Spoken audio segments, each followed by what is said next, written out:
Good morning. See, after after 3 or 4 days, minimal food, minimal diet. I was literally starving. Okay, வா அந்த மாதிரி ஒரு கொஞ்சம் ஃபாஸ்டிங்கில் இருந்து கொஞ்சம் மினிமம் ஃபுட் தான் சாப்பிட்டுருந்தேன் and I could reduce okay. Now yesterday I had some food, I had some prawns. Food in the sense rice, நல்லா cooked rice with prawns and a piece of cake. So அது என்ன பண்ணுச்சு 1.7 kgs increased. Okay, just about one time of that prawn and that rice, and night I had a piece of cake. Okay, so இவ்வளோ தான் lunch time I hate that இது கொஞ்சம் prawns கொஞ்சம் இந்த சாதம் மிச்சம் இந்த சாதம்லாம் போட்டு சாப்பிட்டேன். அண்ட் தட் ப்ரான் வந்து வித் சிம்பிள் அந்த ரைஸோட செம்ம டேஸ்ட்டாக இருந்தது. ஏற்கனவே அது மொறுன்னு அந்த ரைஸ் போட்டு அந்த இதில் இருந்தது பயங்கர சால்ட்டியாக இருந்ததுனால I tend had to have any other dish to it. அதனால அப்போ எவ்வளோ சீக்கிரம் வெயிட் நம்மளுக்கு இன்க்ரீஸ் ஆகுதுன்னு பாரு. That you don't sweat it out.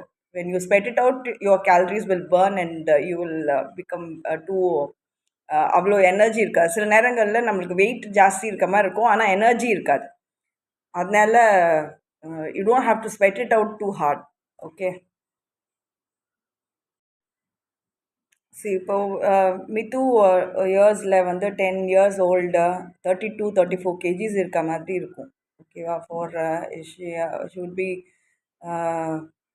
4 feet, about 4 feet or something, 4 feet. நான் இப்போ 5ல் இருக்கேன்னா she might be she can, அதாவது நல்லா ஹைட்டாக வளர்ந்தாங்கன்னா சில கேர்ள்ஸ் எல்லாம் வந்து பார்த்தா 5 feet வந்துடுவாங்க. அப்புறம் அந்த 5 feet அப்புறம் வளரவே வளராது.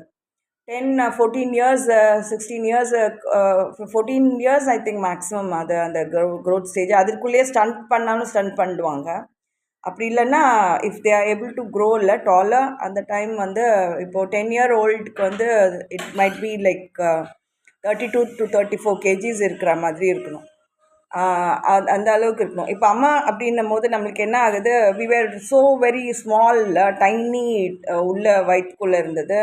ஸோ த அம்மா cannot keep us growing for long time. Maybe அந்த ஃபார்ம் வரத்துக்கு வந்து she would have given the best of the part. இது நம்மளுக்கு அப்புறம் க்ரோத் ஸ்டேஜஸில் டெவலப் ஆகும்போது தே ஹாவ் டு இல்லை. அதனால நான் what for the kind of the new generation இப்போ மார்னிங் இட்லி வடை தோசை பூரின்னு எல்லாம் வெயிட் பண்ணாமல் have some Kellogg's and oats. You don't have to even cook. Milk boil பண்ணியோ இல்லை கூல் சில் மில்கில் you can have that with sugar. Okay,